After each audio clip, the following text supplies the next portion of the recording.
On the Fringe with Dan RadioStyle. Hope everybody out there's having themselves a great day. We have got promises made, promises kept for sure. Got some interesting news around the Comey stuff and, of course, some speculation as to who might be some of the follow-ups to come. We'll see how that all plays out. Some news around Russia. We've got news around Trump really trying to set us up financially safe. And I wanted a couple quick things of business. Yesterday, the Law of One show I do live on Thursdays, it was just a mess. I had issues. I had distractions. I had some stuff going on in the house, which people that watched my normal show, you probably caught wind of that. That was causing all sorts of issues. I literally had to talk to them during the live show, and it just screwed everything up. And then on top of that, Rumble killed the stream. I don't know how that happened. I don't know if I somehow lost my internet for a brief moment because of what the people were doing here. Don't know. Whatever the case was, it screwed the whole thing up. So we're going to have a repeat this coming Thursday of what should have been yesterday's show. I'm not going to try to do a second show or anything like that. I'm actually just going to enjoy the fact that I get a small break from having to record that. It's just a lot of work to try to maintain the music show and the recording to full voiceovers and editing and all the stuff that goes into it. So just for those of you that care about that show, we're just going to do a repeat of sessions 51 and 52 this coming Thursday. Also, just to remind people, the $25 In the Mix show will be tomorrow live at 1 p.m. Pacific time, 4 p.m. Eastern. And so that should be a lot of fun for all you guys that are part of that. Please be looking forward to my email. I'll probably get it somewhere around noon my time, 3 Eastern. All that said, let's get the ball rolling. We got a bunch of news to get through. Got a really cool interview, too. J.D. Vance was on Fox News, and we're going to play that. That was actually pretty good. We're going to start off with the storm. My wonderful friend Alice Tang is going to tell us all about the progression of this storm that's, likely not going to cause any landfall here in the United States, which is pretty awesome. Tropical storm Humberto strengthened into the third hurricane of the season early this morning as it plows through the central Atlantic. The storm is currently in a Category 1 hurricane with winds of 75 miles per hour. It's located northeast of the Leeward Islands in the Caribbean. Forecasters say Humberto will continue strengthening into a major hurricane over the weekend, but it is not a direct threat to the United States. Well, that's good. That's a good thing. It's not a direct threat, and it still does look like it's going to drag the other one up, so that's kind of good. Trump and Melania, there's a finger-waving moment that people are tripping. The first thing I thought, I'm like, there's no way he's fighting with Melania. That's just not happening. But then the way he, quote, did the finger wag, it wasn't a finger wag, it was a point. But it wasn't a point, accusatory point, because typically you'll have 3 coming back. But he actually had his fingers kind of rounded when he did, and he had his hand sort of turned over. It was more of a, they did this to you. I think is what it was. And we had a lip reader, I guess, tell us, basically that's what they're talking about. Let's see if I can actually find let's see if they've got a video of it. Yeah, there's a point where he points his finger. I guess his hand is kind of like that, but still his fingers are more kind of turned in. I don't know if it's in the top video.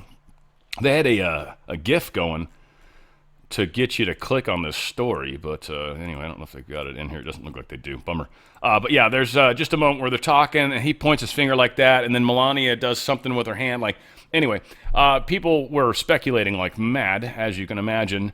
But from one person's interpretation, she goes, I don't think Donald Trump was having a go at Melania Trump, but at the shenanigans at the UN.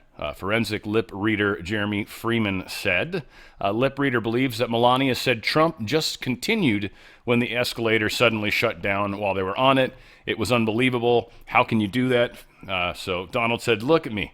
She then tells him before they got off the helicopter to walk across the lawn hand in hand. So whatever. It wasn't a fight. He was probably a little fired up about what happened at the UN, and he obviously was because he talked about it a great deal. So not a huge surprise, but certainly not what people are trying to make it out to be. About half of U.S. college students say socialism is better than capitalism. This isn't as bad a post as initially thought, but they are saying about 46%. So here's the question they asked, which is really a stupid question. First off, and that's you got to take that into account. So, people are going to make headlines based off of this, right? Like, half college students say socialism's better than capitalism. Not saying that's not true, but what I am saying is what they're responding to is this question. While socialist countries like Cuba and the Soviet Union have not been perfect, they offer a better economic model than capitalist countries like the United States. Now, again, sort of says that, but It says what it says. I'm kind of fond of words. Apparently, nearly half the respondents, 46%, supported the statement placing socialistic model of government above our capitalistic one. But 39% disagreed, so that's still a pretty strong amount. And this is younger kids. And they said if you had to choose which economic system would you prefer to live, that was a different poll, or question anyways. About 40% slightly preferred capitalism, 36% chose socialism, and 24% were unsure. I think a lot of kids, when I was younger, I'd write the anarchy symbol when I was into skateboarding and stuff, and I'm an anarchist, screw the government. But you kind of reach a point not too terribly long in life where you start to realize, well, some semblance of structure is needed or else we don't have anything, right? Like, you don't have sewage, you don't have electricity, you don't have anything. So there is got to be some sort of structure if you're going to have a system together with other people, right? Otherwise, you're all just living in tents and making campfires and praying to God no one comes and takes your shit tonight while you're sleeping. Fortunately, it's not like that. So again, are the kids today concerning? Yeah, totally. Are they learning this because of the communistic teachers in school? Yeah, absolutely. That's a huge problem. That's where this is all coming from, by the way. It's mostly not parents. Somewhat it is, but I think actually the kids are the ones that are making the parents more socialist and communist than the other way around. I think parents are just kind of weak. They don't want to be seen as weak. They don't want to be seen as someone that's not going to be liked by other people, so they tend to go along. This is what a lot of people do, not just parents. All right, so the Comey stuff has got a lot of fun stuff going on. We're going to start, though, first with the leaked memo that reveals FBI deployed a stunning 274 agents on January 6th. Literally 274 agents in plain clothes. Now, we don't know exactly how many of those actually went inside the Capitol. We've heard some numbers that put it around, I think, under 10, but I don't think that's necessarily true either. But we are finding out there was 274 agents that were actually there that day. Paid agents. We've been told there was none. We've been told it wasn't many. We've been told it was just a couple. We've been told a lot of nonsense. This is actually what the truth was. So again, FBI is bringing out information because they're trying to fix a broken agency. Now, we can argue whether or not it needs to exist or not, but it does serve a purpose, at least in the time being. And as Just the News notes further, the documents have proven bombshell to lawmakers, revealing for the first time that the FBI had a total of 274 agents deployed to the Capitol in plain clothes and with guns, but no clear safety gear of any way to be recognized by other law enforcement agencies working in chaos of the riot. Now, for all the people that are supportive of ICE needing to not wear masks, here was literally 274 people completely hidden. They weren't even wearing uniforms, right? They weren't even pretending, and they were armed. We literally had people, how many of these were actually agitators? I want the truth about Ray Epps to come out, because there's no way Ray Epps is free on this one. I think he's already sort of been tried, but I want that truth to come out. If someone can get that message to Kash Patel, I would appreciate it, because I don't think Ray Epps is free and clear by any stretch of the imagination, nor should he be. That dude was telling people to go into he was instigating. There had to have been more, too. I want to see the other individuals on tape, because there was others probably just like him. It's going to be disgusting when it all finally does come out. FBI admits, they say 275 plainclothes here, which I think is funny. National Pulse. I trust Zero Hedge over you, for sure. They say 274. I feel like you're rounding, because that's not the number that's going around. Whatever. I still use you as a source, but you do disappoint me frequently. National Pulse. Ex-FBI Director James Comey finally indicted, as we've heard from everybody. Donald Trump truthed this out in regards, whether you like corrupt James Comey or not, and I can't imagine too many people liking him, he lied. It's not a complex lie. It's a very simple, but important one. There is no way he can explain his way out of it. He is a dirty cop and always has been, but he was just assigned a crooked Joe Biden appointed judge, so he's very off to a good start. Nevertheless, words are words, and he wasn't hedging or in dispute. He was very positive. There was no doubt in his mind about what he said or meant by saying it. He left himself zero margin of error on a big and important answer to a question. He just got unexpectedly caught. James Dirty Cop Comey was a destroyer of lives. He knew exactly what he was saying, and that is very serious and far-reaching lie for which a very big price must be paid. President Donald J. Trump. Also, a funny little Elon Musk post. I wonder if he had Grok make this. Doesn't look like it. Usually it says Grok in the corner. But it's an F around and find out seashells, right? FAFO and seashells, and it shows Donald Trump placing all the seashells. Elon Musk shared this. It's pretty damn funny. I think, anyways. We've got some other huge news. Count 2 for Comey should be separate charge for every public official in that body, since his testimony attempted to influence each of them. And this is I'm going to back up on a second and explain this a little better, but to finish this off, this is exactly what they did to Tina Peters. They say that she frauded all these individuals, so they nailed her with multiple cases of fraud. Well, Comey was talking to Senate committee. And so there was, 15, 11, 7 of them. I don't know how many there are in this particular thing, but every individual he lied to. Every individual he said something and misled. Every individual should be a separate count if we're going to play the game the same way they've played it. Which, that kind of sucks because you've committed one crime, but you committed that crime actually to individual people.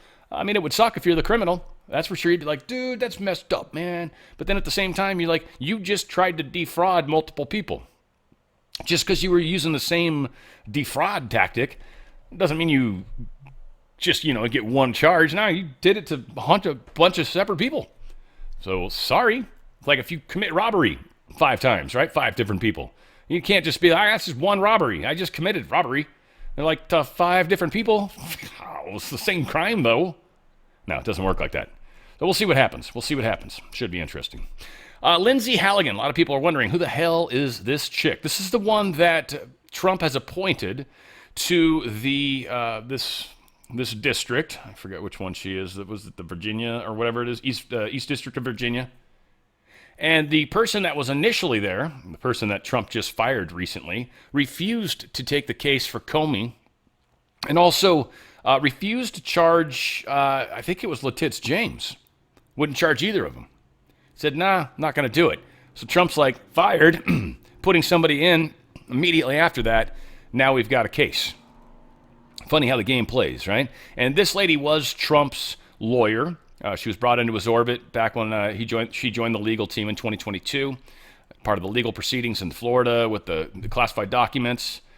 Trump announced Saturday he was nominating Halligan, and here she is, right? Siebert departed. This is the individual that quit, we'll say, Eric Siebert. Or fired, actually. No, he's straight up fired. He departed after he reportedly told top justice officials there was not sufficient evidence to bring charges against New York Attorney General Letitz James. She lied on mortgage applications to get better rates. There's plenty of information. Look at the place. Look at what she put in the information. There you go. Done. Case closed. They just didn't want to do it. Because, again, deep state people. We've got to get the deep state people out. It's just great because they show themselves. It's awesome. We're like, all right, we know who they are. I still think we've got some issues in SDNY, but apparently they've gotten in there. So I don't know. We'll see. I don't feel like enough has come from there. There's so much crap that's wrapped up in SDNY. Talk about where burn bags are probably just in closets. I mean, that's one place I'd think. But yeah, Lindsay's tough, smart, loyal, blah, blah, blah. She has proven herself in the Trump circles. That much is for sure. Comey's son-in-law, he was working for the DOJ after former FBI chief was indicted. He has now quit.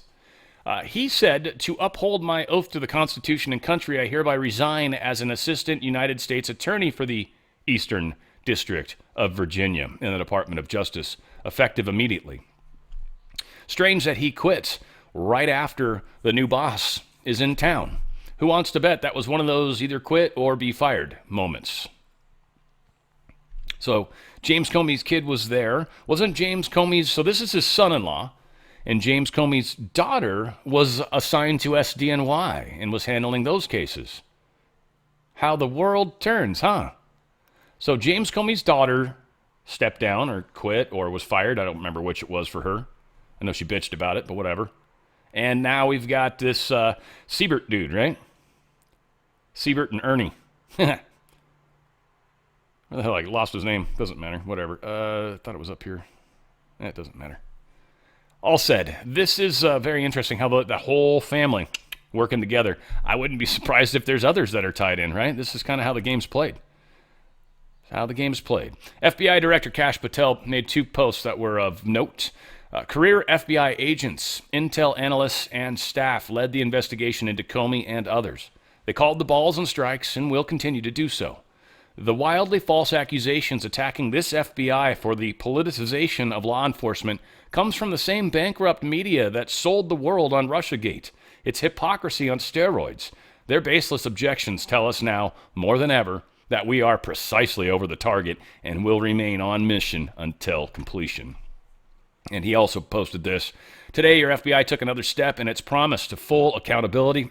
For far too long, previous corrupt leadership and their enablers weaponized federal law enforcement, damaging once proud institutions and severely eroding public trust. Every day, we continue the fight to earn that trust back, and under my leadership, this FBI will confront the problem head on. Nowhere was this politicization of law enforcement more blatant than during the Russiagate hoax, a disgraceful chapter in history we continue to investigate and expose. Everyone, especially those in positions of power, will be held to account no matter their perch. No one is above the law. We're going to love those words. They're going to come back over and over. Here's John Solomon talking about how this Comey indictment's going to probably play out a little more. We'll try to start this over at least. There we go. John, let's start with the news and what you're hearing tonight.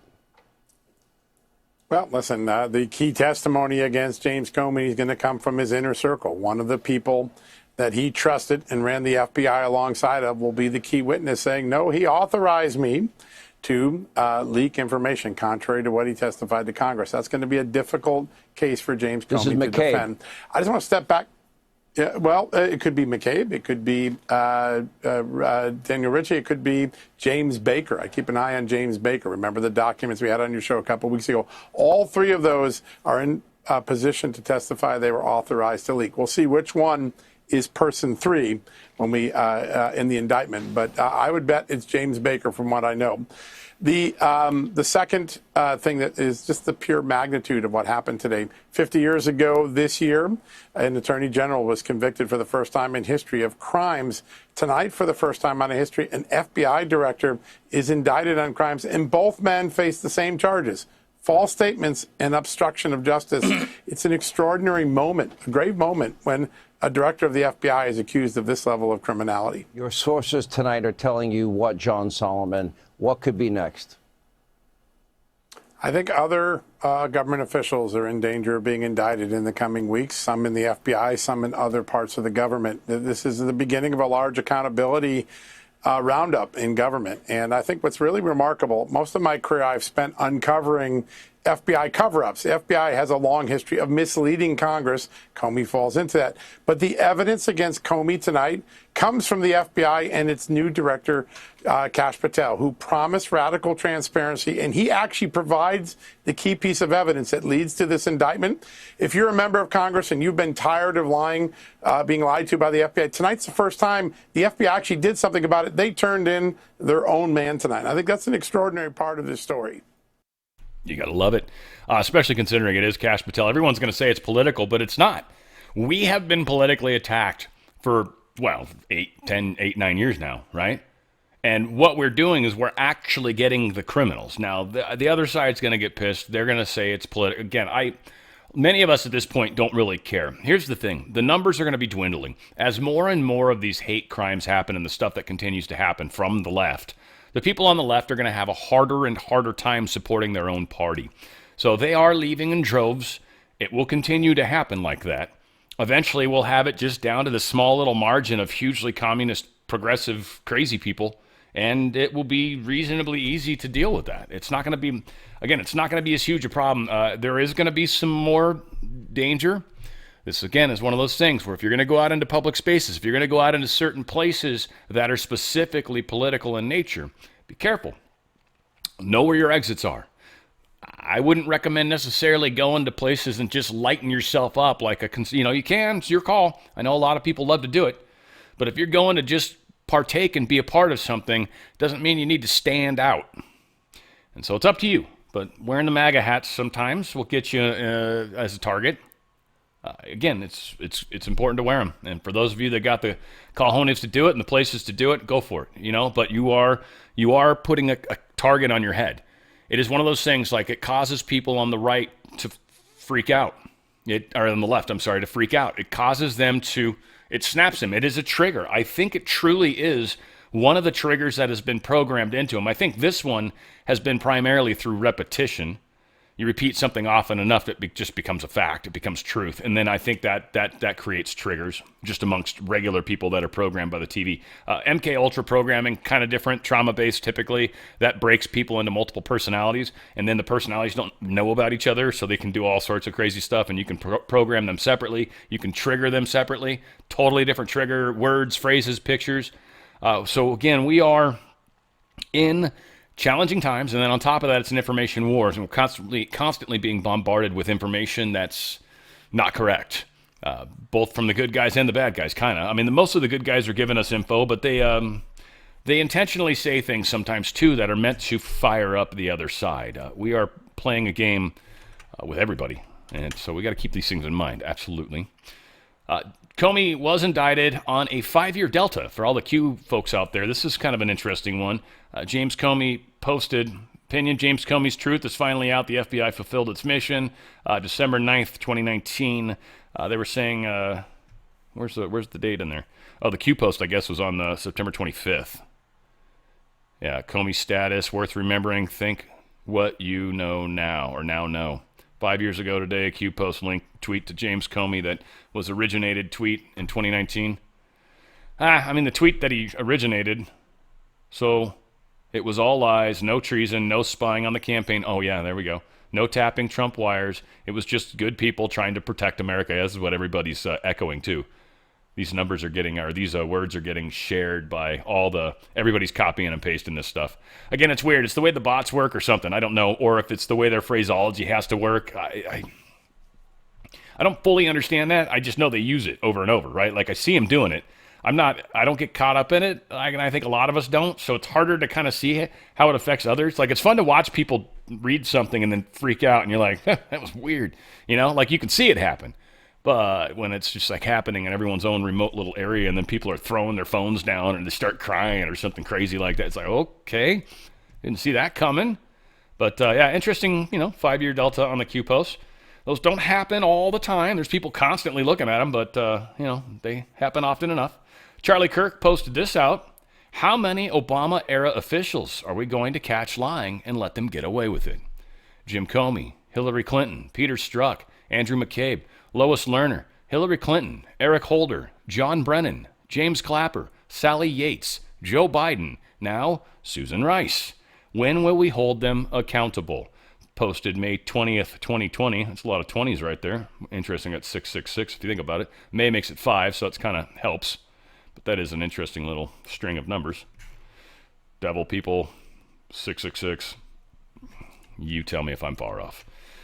We've got Lindsey Graham talking to Justice Kavanaugh during his hearings, and the questions he asked him are really important, and it kind of gets into the concept of tribunals versus regular courts cases. And Lindsey Graham makes sure to ask some very specific questions about Kavanaugh. Many people are saying that Kavanaugh is going to be the key when it comes to the tribunals because he's sort of the expert. But here are the questions that Lindsey Graham took him down on that same area. With her when the buildings fell. So when somebody says post 9/11 that we've been at war and it's called the war on terrorism, do you generally agree with that concept? I do, Senator, because Congress passed the authorization for use of military force, which is still in effect, and that was passed, of course, on September 14th, 2001, 3 days later. Let's talk about the law in war. Is there a body of law called the law of armed conflict? There is such a body, Senator. Is there a body of law that's called basic criminal law? Yes, Senator. Are there differences between those two bodies of law? Yes, Senator. From an American citizen's point of view, do your constitutional rights follow you? If you're in Paris, does the Fourth Amendment protect you as an American from your own government? From your own government, yes. Okay. So if you're in Afghanistan, do your constitutional rights protect you against your own government? If you're an American in Afghanistan, you have constitutional rights as against the U.S. government. Is there a long-standing... That's long settled law. Isn't there also a long-settled law that it goes back to the Eisentrager case? I can't remember the name of it. Yeah, Johnson versus Eisentrager. Right. That American citizens who collaborate with the enemy have considered enemy combatants. They can be. They can be. They're sometimes criminally prosecuted, sometimes treated in the military. Well, let's talk about can be. I think under Supreme Court precedent. Right. Yeah. There's a Supreme Court decision that said that American citizens who collaborated with Nazi saboteurs were tried by the military. Is that correct? That is correct. I think a couple of them were executed. Yeah. So if anybody doubts, there's a long-standing history in this country that your constitutional rights follow you wherever you go, but you don't have a constitutional right to turn on your own government and collaborate with the enemy of the nation. You'll be treated differently.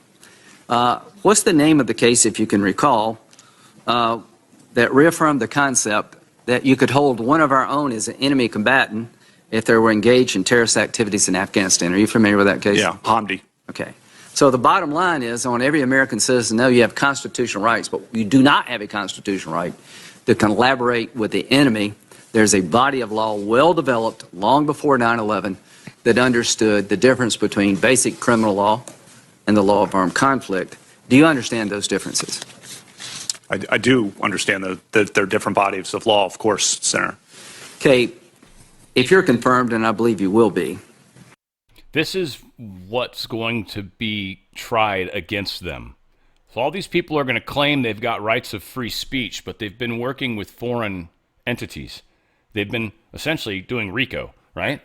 And when you do that and you're actually acting against your own country, you not only kind of lose your rights, you're now an enemy of the United States, and you get tried from a totally different set of law. You don't get the free speech rights that you enjoyed moments ago. You gave those up, essentially, the second you started working with a foreign adversary against your country. This is something that's going to come back and bite them in the freaking tush like nobody's business. And yeah, we're all going to enjoy the hell out of it. It might take a while to get there. That much is true. Want to remind you guys how to keep your animals healthier. We've got these beautiful little critters at home, and we need to remember to keep them healthy and safe. Got this product called Pet Club 247. Not cool. Pet Club 247 is an awesome product, and they are amazing. I love getting calls right in the middle of stuff. Except my accountant calling me too. The guy knows better. He knows this is exactly when I record. He calls me every end of the month Friday. Everyone. Oh my God, guys, I love them, but accountants.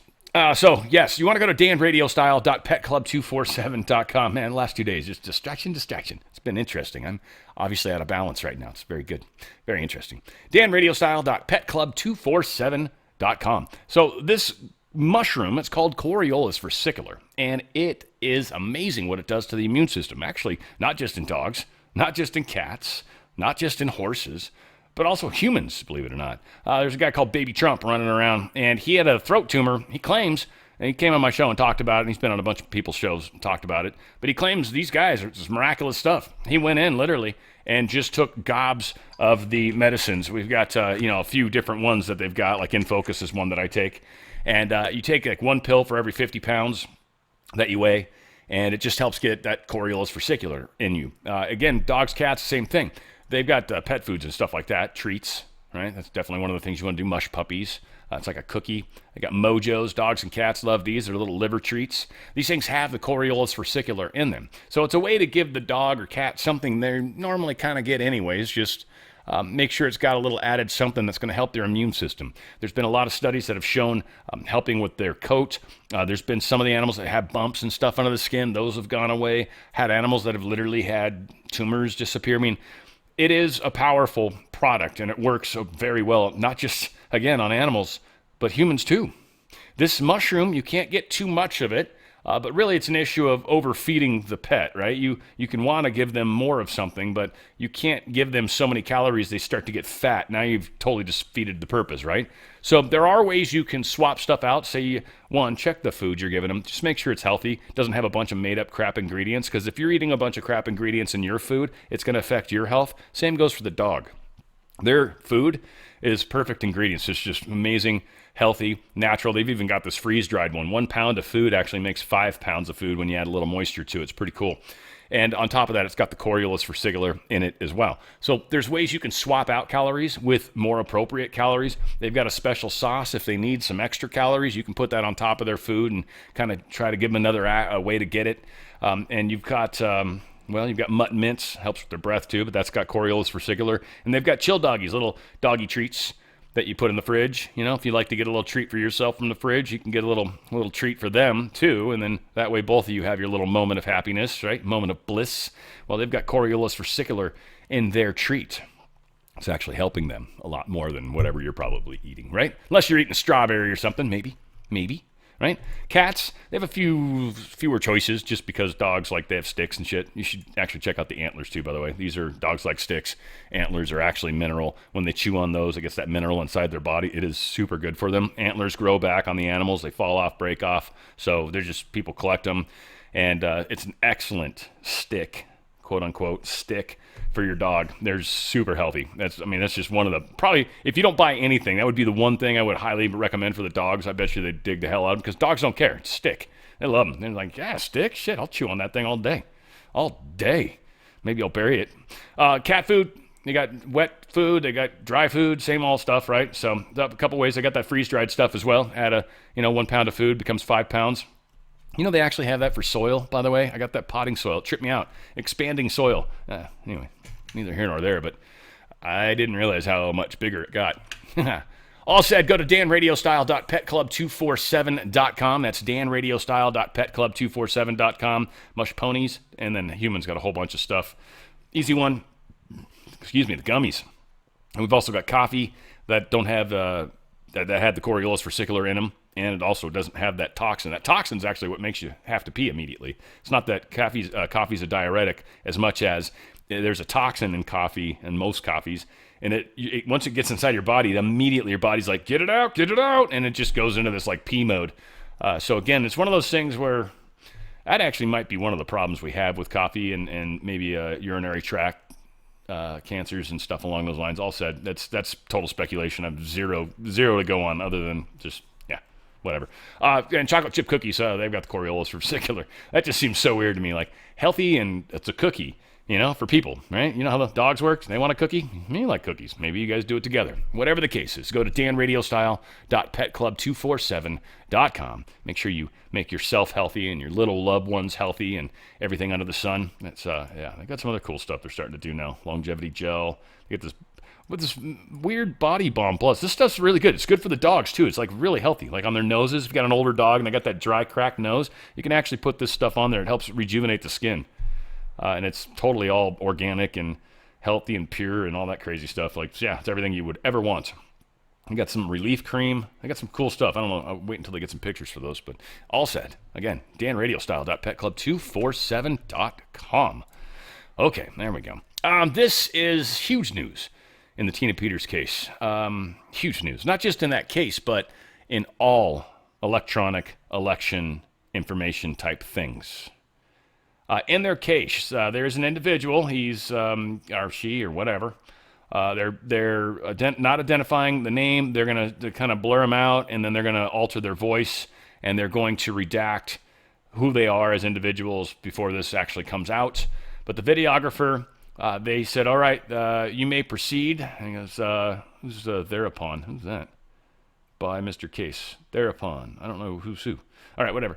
Confidential witness, having been first duly sworn, was examined and testified as follows. Examination by Mr. Case. Question. Sir, do you have a personal knowledge whether the electoral system in the United States, the voting systems, can be manipulated by foreign agents? Answer. The electoral systems of the United States can be manipulated by foreign agents or third parties. Question. Sir, are you in danger, physical danger, if your true identity is known? Answer, yes. Question, and in order to protect your safety, have you and I agreed that your identity will be redacted and the final transcript of your testimony, and that your face will be disguised and your voice will be altered by technology? Answer, that's correct. Question, have you received any money or thing of value in exchange for your testimony today? They didn't give us the answer there. I'm going to guess it's no. This guy said, yes, the electoral systems can be manipulated. And that's a strong word. I hope they break that word down in the testimony, because manipulation means a lot of things. Wow, hacking beforehand. Can you get into it locally? If you have master passwords, it doesn't matter. Are they changeable from foreign countries? Is there ways you can tell? There'll be a lot of interesting questions that would come from that. So, yeah. Got some terror going on, obviously, from some of these douche holes. Oh, wait. We've got one more story in this section. Oh, yeah. This was good stuff here, too. Voters in Pennsylvania. You guys be on top of this one. This is for any Pennsylvanians, I guess. You have just 39 days to vote no on retaining liberal Supreme Court Justice Kevin Doherty, who allowed mail-in ballot cheating by letting them be received and counted 3 days after the election day. I think wasn't he also one of the ones that came up with Trump? No, because he's I feel like it was the election stuff. He popped up in the election stuff too. So you guys have a chance, Pennsylvania, of getting rid of this douche hole. So get him out. Get him out. Supreme Court Justice Kevin Doherty. Get his punk ass out of town. All right, now the terror. Trump Direct Task Force is going to counter rogue NGOs, leftist groups sowing chaos. We've been talking about it. We're going to keep talking about it. They're going to be going into all the radical Democrat, left-wing extremist groups and all the dark money, billionaire-funded NGO stuff. All of this stuff is being looked into. Some speculation in the story that Trump maybe didn't realize just by shutting off U.S. aid that was not quite going to be enough to shut this all down. I think he knows. I think you've got to make a change. Software. It's a quick little recipe for software. Anyone out there that's done these software work in any way, shape, or form, or probably even working on engines and stuff, is pretty much anytime you're doing any sort of improvement or trying to troubleshoot anything, the trick is to make one change at a time. It's borderline impossible to do. You make one change and test it. And why I make such a big damn deal about that is because what most of us do is we'll go in and look at the settings and be like, that's probably not right, that's probably not right, that's probably not right. And then you go to test it and either A, doesn't work at all, even worse, right? You've made it worse. And now you've got more variables that you don't quite know which ones fucked it up now or made it worse. And you won't know if it fixes it. You won't know what thing you did fixed it. So when you can go one at a time, or when you can kind of do a couple switches at once and then sit back and give it a second and figure out what lights just dimmed, and you're like, all right, okay, I see what happens. I think Trump did it with the stock market in his first term. He learned certain things that you can do, certain pressures you can have, certain things you can say, and literally you'll affect the markets. Trump knows what he's doing.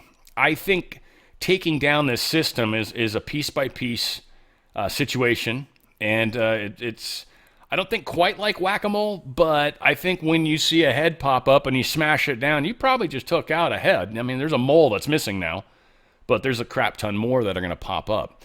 But if you can figure out what the underlying mechanics are that are popping the things up and take that down and break that, well, now you don't have a bunch of moles popping up. So there's a lot of that kind of stuff going on too. Now, we don't know what crazy stuff Space Force is doing behind the scenes. This is one of those things where everyone says no emails are ever deleted. That's almost assuredly true. Like, there's no secrets. I am almost 100% sure that SpaceX/NSA/ whatever are almost completely aware of and can find out anything. Any phone call that's been had, especially on airwaves of any kind, any computer traffic, any emails, anything. I'm sure they're on the dark web all over the place. I'm sure they've made all sorts of tools that just constantly scrub the dark web. I think they know. The problem is when you go to try to bust somebody and they're like, what proof do you have? And you pull up, you print out something weird and they're like, where'd you get that? How could you possibly have gotten that? Technology. Well, now everybody knows. what technology you have. So instantly then everybody's going to try to hide that technology from, or that ability, try to keep it from ever getting caught again. Try to create protections. But if you don't know to protect yourself, it's hard to do anything different.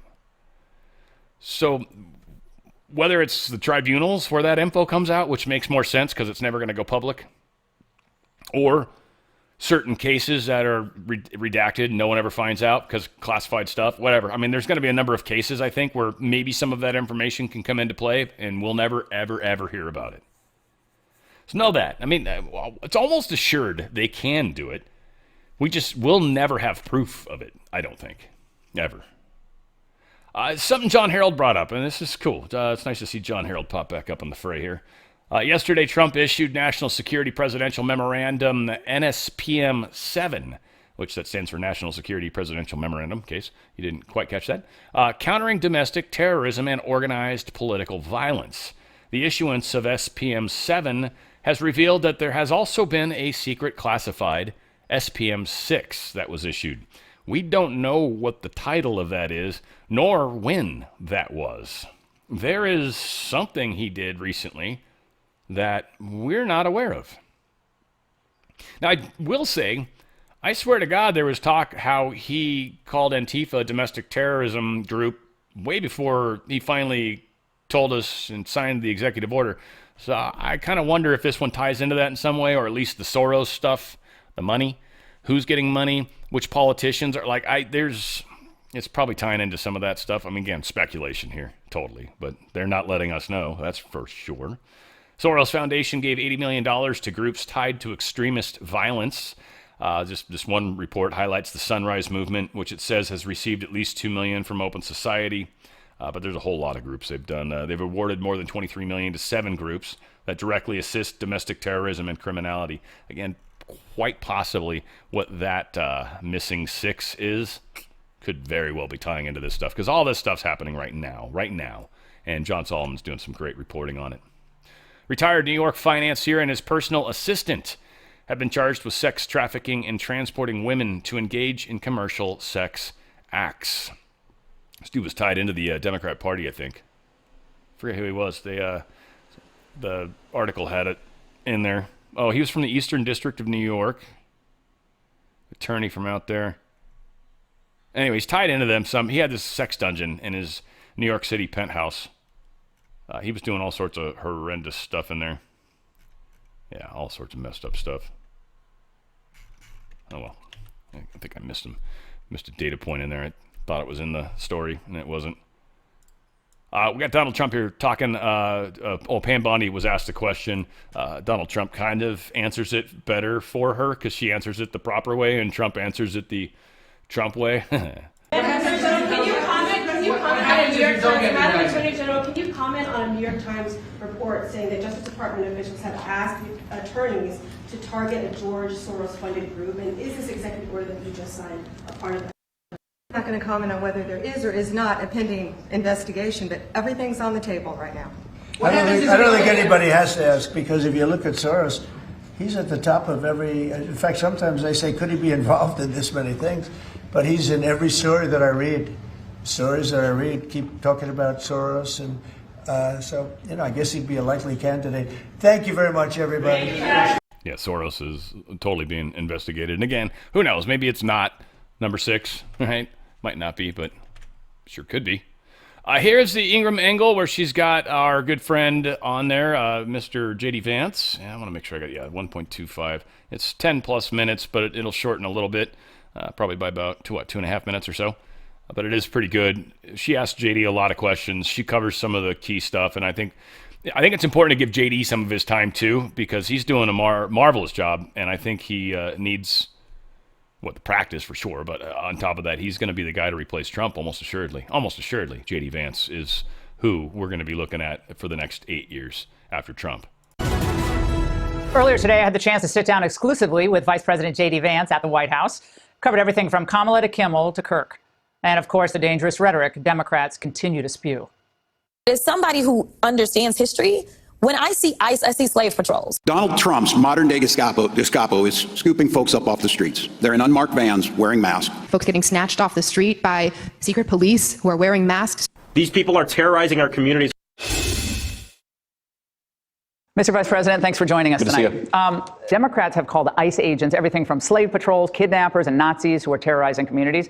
So we saw yet another shooting yesterday at an ICE facility. So what's your message to Democrats who keep spewing this type of violent rhetoric? Well, it's to look in the mirror and stop this craziness, or you're going to get somebody killed. In fact, I think a lot of them already have gotten somebody killed, namely my friend Charlie Kirk and a number of other folks as well. If you look at, it's not just the Democrats, Laura, the media is participating in this. I saw a story on NBC News just a couple of days ago, right before the ICE shooting in Dallas, and they were effectively accusing ICE of mistreating a 5-year-old child. Now, it turned out that story was completely fake, but if you read that headline and you were a crazy person, I could see how that could incite you to violence. So I think in a lot of ways, the Democrats and the media, because they so hate the idea of a real border, are engaging in a kind of blood libel against ICE agents. They're accusing them of engaging in crimes. They're accusing them of being part of the Gestapo. They're actually inciting violence against our law enforcement. They know exactly what they're doing, and now it's time to stop. Now, the shooting of yesterday, it turns out that the people who were killed were actually detainees, not ICE agents. I'm obviously glad that ICE agents weren't killed in that attack, but saddened that these detainees were killed, because though we don't want illegal aliens in our country, we also don't want them being shot at by crazy left-wing terrorists, which is, I think, what happened yesterday in Dallas. So all of this should have the left stepping back and saying, how can we actually contribute to a more reasonable conversation? Yes, we can criticize J.D. Vance's and Donald Trump's views on immigration, but we're not going to attack the law enforcement with libel and lies. We're going to make this a reasonable policy disagreement. I think that's how you tone down the rhetoric. Unfortunately, the Democrats show no willingness to do that. But again, if they don't stop, they're going to get more people killed. Democrats' rising star, she's described as that, Jasmine Crockett, is one of the many refusing to tone down the rhetoric. Watch this. I am using that language because it is accurate language. When we see them trying to chill speech of jokesters, when we're seeing all of this, that is a playbook out of Hitler. Playbook out of Hitler, Mr. Vice President. Look, if we really thought Hitler was running the U.S. government, it would be our duty as citizens to try to stop that by any means necessary. So that is an example of what we're seeing today.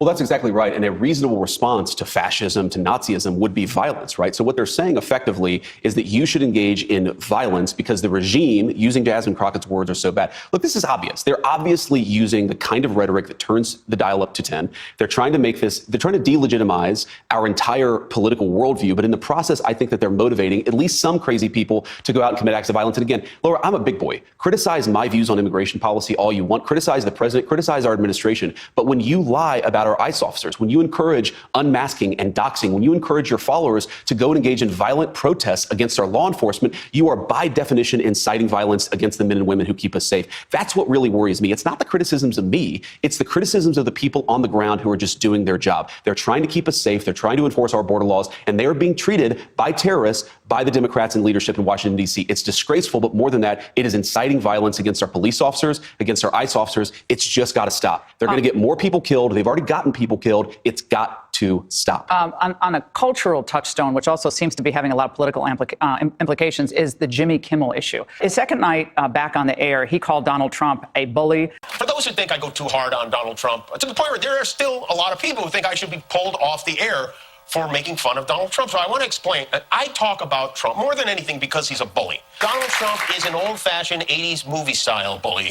Celebrities are rallying to his cause, saying this is a First Amendment assault being carried out by the FCC, Brendan Carr, and by the President of the United States himself. And to that you say?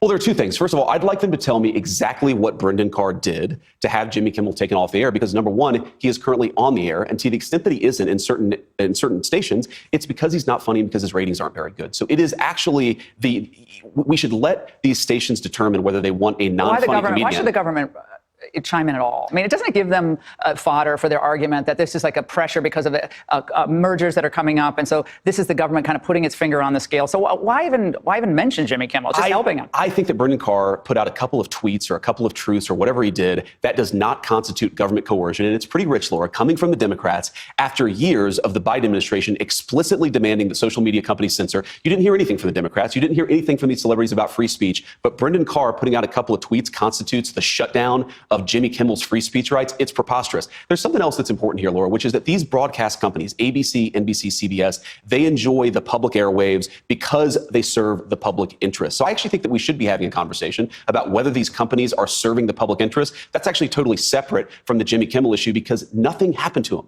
He's currently on the air, and to the extent that he's not, it's because advertisers don't like him because his ratings aren't very good. He didn't apologize. Would it matter if he did? I think it would matter. Actually, I'd love for Jimmy Kimmel to apologize to Erica and to all of the people that he slandered. He tries to say that he told a joke. He didn't tell a joke. He was actually accusing right-wing America, conservative America, of killing Charlie Kirk. We now know that is false. Charlie Kirk was murdered by a left-wing assassin who was radicalized by some of the rhetoric that we see coming from the far left. When you accuse the people who've been holding prayer vigils, who've been praying about Charlie Kirk, you accuse them of killing Charlie Kirk when we know it was a left-wing assassin. You're actually apologizing for his murder. You're encouraging more of that violence to happen. If we're going to stop this crazy strain of left-wing violence, we have to be honest about what it is. And the honest truth is that Charlie Kirk was not killed by a MAGA American. He was not killed by a Republican. He was killed by a left-wing radical. Let's be honest about that fact so that we can stop it from happening. There were disturbing flyers found on Georgetown University's campus yesterday, put up by a leftist gun club with the phrase, "Hey, fascist, catch," which was the same engraving on the bullets near where the assassin was who killed Charlie.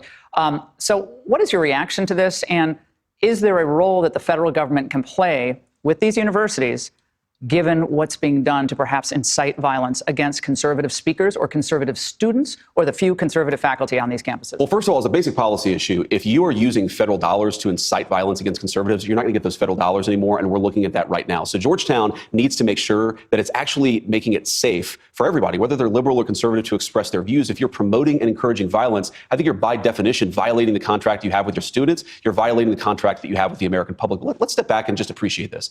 Okay, to engage in active political violence, of course, there's the person at the top of the pyramid who's pulling the trigger. That's the person that we're prosecuting. That's the person that we're going after that has to see justice. But there's also all the people who apologize for that violence. There's the people who celebrate for that violence. There are the people who fund the networks that actually encourage and promote that violence. We really have to dismantle the entire network of left-wing violence in this country. What are we doing to do that, though, Mr. Vice President? A lot of conservatives are frustrated. They feel like the administration might be dragging its feet on this. Antifa is just one organization. There are many out there. But people want to see people go to jail for this. Well, first of all, people will go to jail for this. But the President of the United States has made very clear we're taking a whole of government approach to this. We're looking at the funding networks. We're looking at the people who are inciting violence. We're looking at the people who are promoting and encouraging violence. That takes time to do it the right way, Laura. We're going to make sure that we do this the right way. With First Amendment concerns. Of course, you have to protect people's First Amendment rights. You have to protect people's free speech rights. But the First Amendment does not protect imminent incitements to violence. If you are actively promoting your fellow man to kill other people, that is not protected by the First Amendment, and we have to be clear about that. We have to go after that stuff. But look, Laura,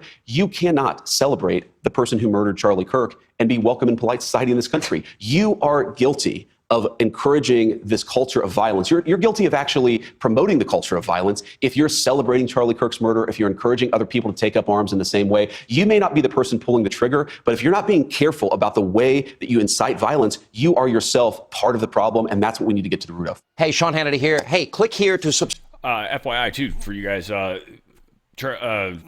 Kimmel is back on all the Sinclair stations, put him back on. So he's 100% back on the radio, or ABC. Now, I'm going to say, again, this free speech, he's allowed to do what he did. Absolutely. He's allowed to do what he did. He's not a news show. He's not trying to pretend to be telling us the truth. If he told a lie, then they could get him for libel. He's an entertainment show. He can say whatever the hell he wants, right? He can do that. The reason Sinclair took him off is because of the fact that the stations were the syndicate stations. They're actually on the airwaves. They are an FCC station. Network shows aren't, right? If you get it from cable and you can't tune rabbit ears into it, yeah, it's a network show. It doesn't answer to the FCC. FCC has nothing to do with that. So that's perfectly okay. And as I was saying yesterday, the reason they brought Jimmy Kimmel back, they don't have anything else that can even pull his shitty numbers. Jimmy Kimmel has horrible numbers. They don't have anything that can even pull those numbers. And I think Jimmy knows that. I think he knows it. He's like, what else are you going to put there? Yeah, my numbers might suck. They're better than anything else you got. And they can't disagree with it. Now, is it worth $40 million or whatever the hell they're paying him? No. But what else are they going to do? They're in a tough place. I mean, they could get smart and try to create some actual good programming, but yeah, that's not going to happen. Tim Allen made a beautiful post, and I love Tim Allen. He's just a good guy. I Of course, love Tool Time. Of course, I actually loved his stand-up before that, but Last Man Standing, absolutely love it. Bought that whole series. I actually own all the Tool Time stuff, too. I guess he's in a new show now. I haven't actually watched it yet, but that's cool. I love the dude. Love the dude. There's a few of the Jay Leno, him. Like, there's a few of these guys I feel like that have just kind of stayed in their lane and did it really, really well. And, Tim Allen, we know he's conservative for the most part, but he doesn't even go crazy on that too terribly much. He does a little. And he is here, for that matter. He said, when Erica Kirk spoke the words on the man who killed her husband, quote, that man, that young man, I forgive him, end quote. That moment deeply affected me. I have struggled for over 60 years to forgive the man who killed my dad. I will say those words now as I type, I forgive the man who killed my father. Peace be with you all. My dad has the same issue. Blames, he's very angry at his father. And I was trying to explain to him how that's not going to help him and I, and it hasn't. This is kind of where we're at today. Like, him and my stepmom, I don't talk to. We just don't talk. They don't necessarily want to see me, and I don't want to see them. We just don't want to see each other, and it's how it is. It's unfortunate. Thanksgiving used to be my favorite holiday because family got together. It's not really anymore. That's no longer the case, right? And I think I'm speaking what many people are experiencing. But having anger towards people for it, it's stupid.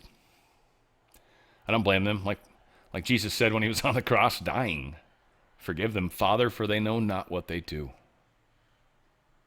And, a lot of us talk a lot of talk, but to actually do the walk when it matters, that's the stuff that's going to get you the brownie points when you get to heaven.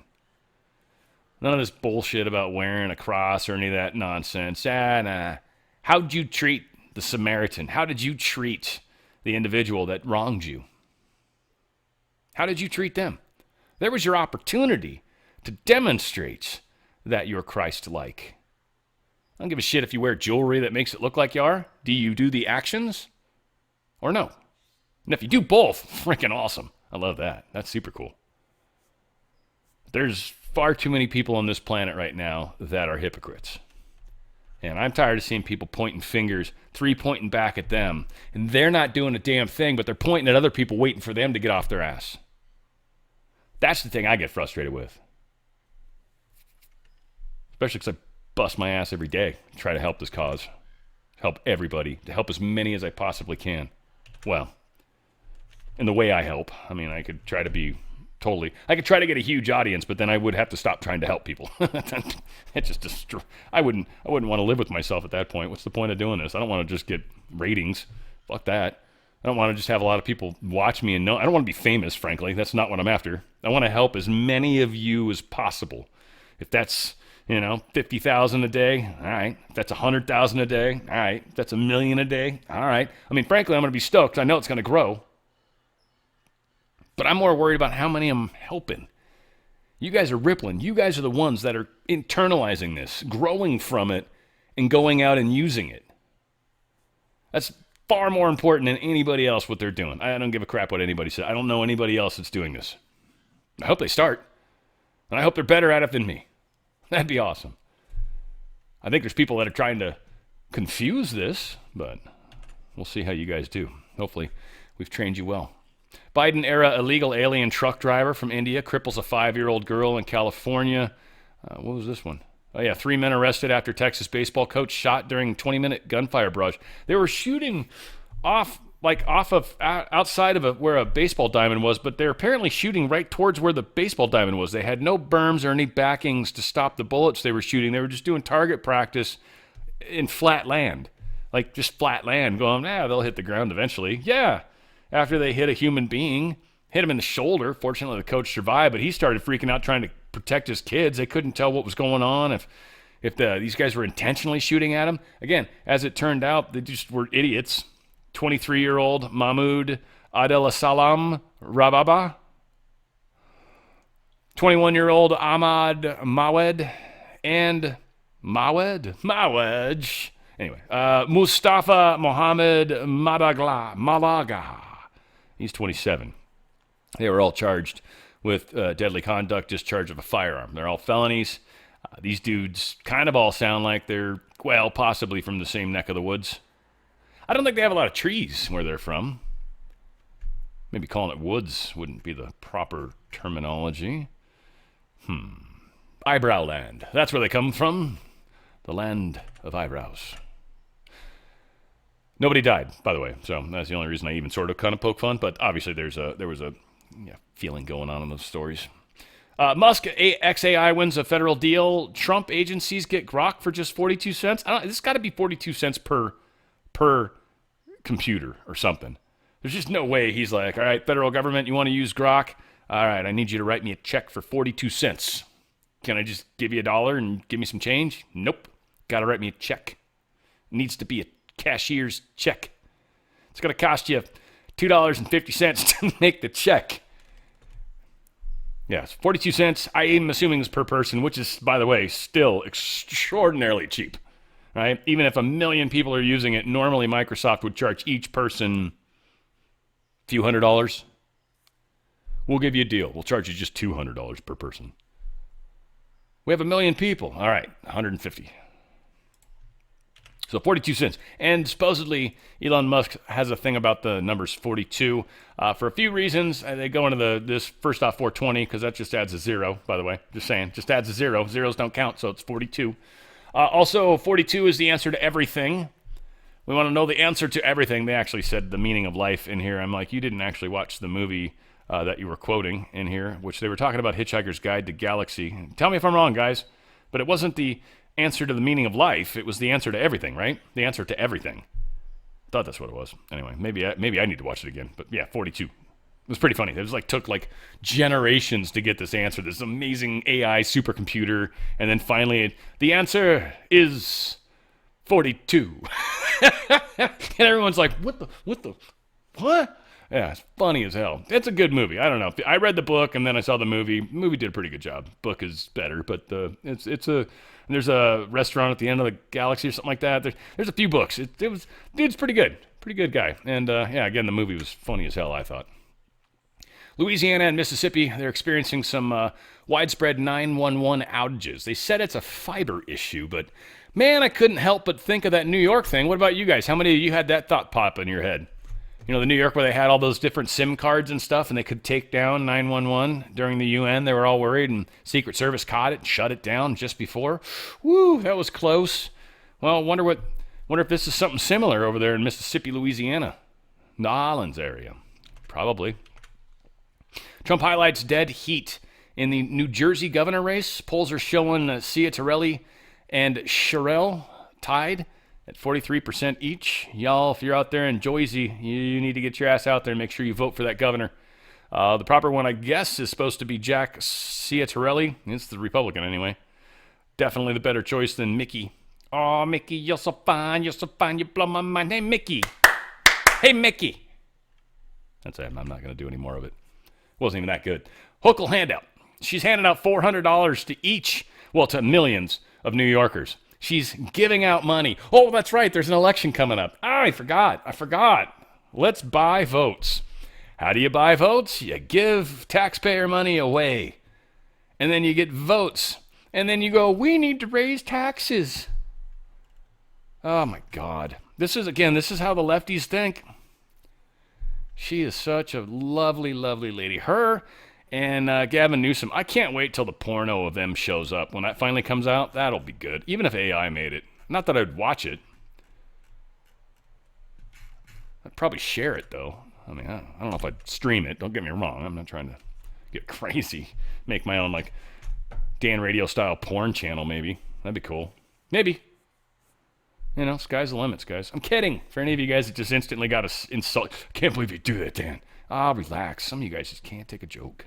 Who is this? What is this? Oh, yeah, Power was knocked out in New York's Grand Central Station. Good job, Hochul.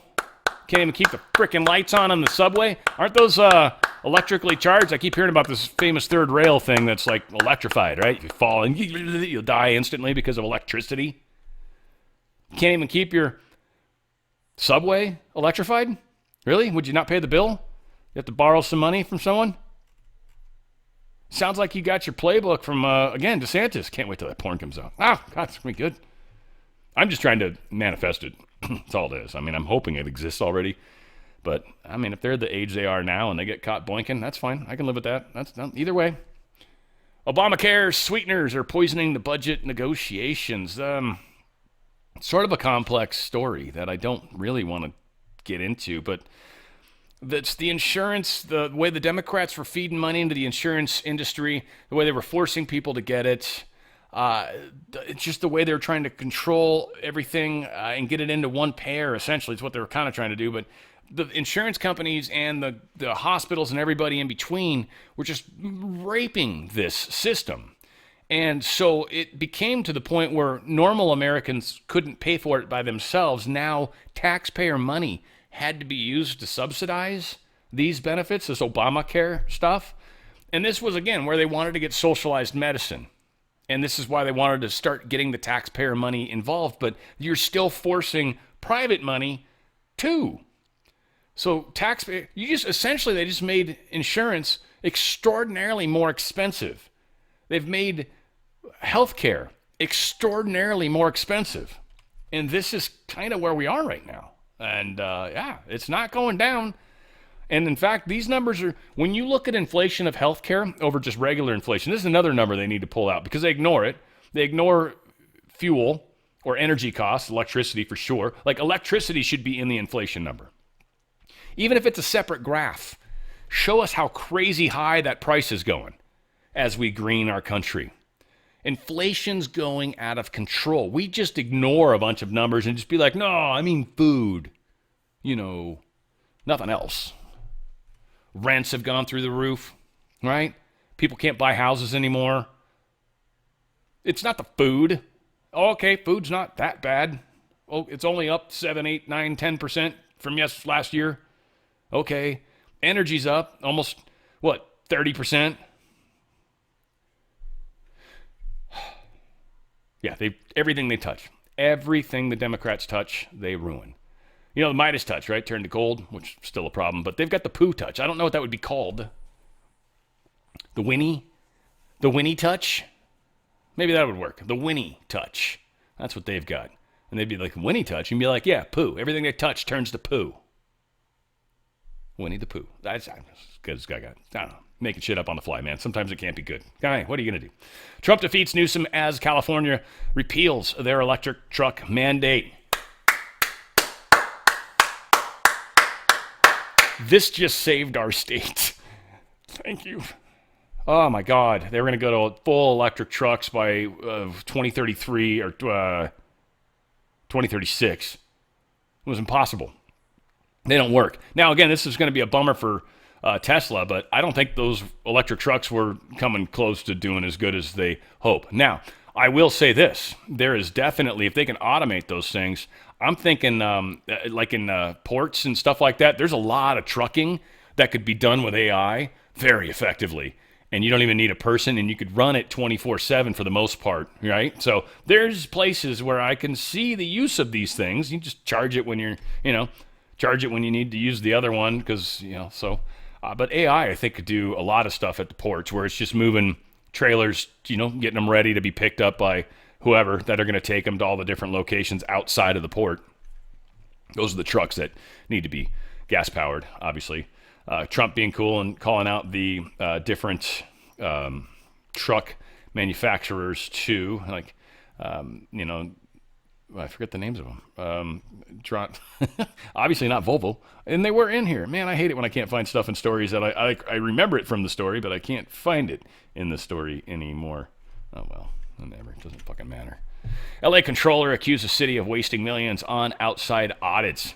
They're not using the actual city controller to audit what they're doing with the, I think it's the immigration stuff.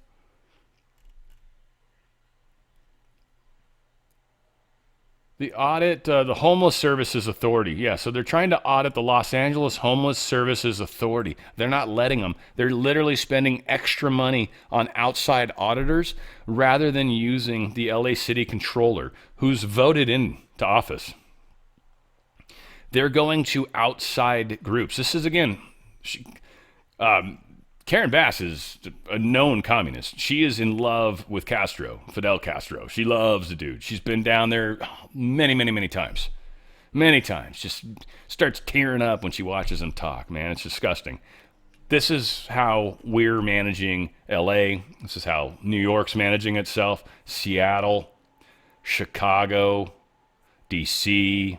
Now, DC's got a fun little thing because actually they're technically not really their own city. So that's the thing Congress did. Trump technically could take it over if he wanted. It would certainly go to the courts, but ultimately he'd probably be in the right. So we've got some messed up cities that need to get fixed. That jewelry store heist I showed you guys yesterday where like 20 people came in. Well, 3 people so far have gotten busted, which is a good start. That's all I can say. It was up in the Bay Area. They think these are the main characters. My guess is they were some of the cars that were out front. They're probably still looking for some of the others, and I'm quite sure these people will be offered some what you would call a deal to bring in some others. We'll see. Unsafe cities risk losing World Cup games in the Olympics coming up. I'll let my good friend Alice Tang tell us all about this. President Trump said yesterday he would absolutely consider moving matches for the 2026 World Cup. He says any U.S. host city he deems unsafe could be replaced. Here's the president. Any city we think is going to be even a little bit dangerous for the World Cup or for the Olympics, where they have Olympic overthrow, right? But for the World Cup in particular, because they're playing in so many cities, we won't allow it to we'll move it around a little bit. But I hope that's not going to happen, yeah.